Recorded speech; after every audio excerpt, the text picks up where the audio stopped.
حوالي معلقه صغيره برضو، وهقلبها مع التومه تتحمص شويه. وبعد كده هكون مخرطه البقدونس وهحطها عليها وهقلبهم مع بعضيهم كويس جدا. بصوا هنزل البقدونس اهو بعد ما قطعته. احنا برضو سايبين هنا الفول بيكمل سواه، هو كده خلاص اوشك ان هو خلاص يستوي.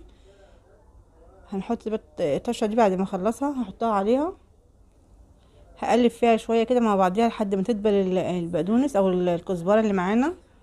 تمام، يعني احنا لو عندنا من الكزبره خضرا متوفره تمام، مفيش يبقى البقدونس زي ما قلت لكم وانا عملت كده مع حبه الكزبره الناشفين.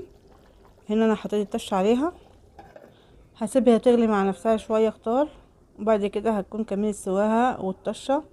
وكمان هنخلط لها قرن فلفل يا حامي يا رومي.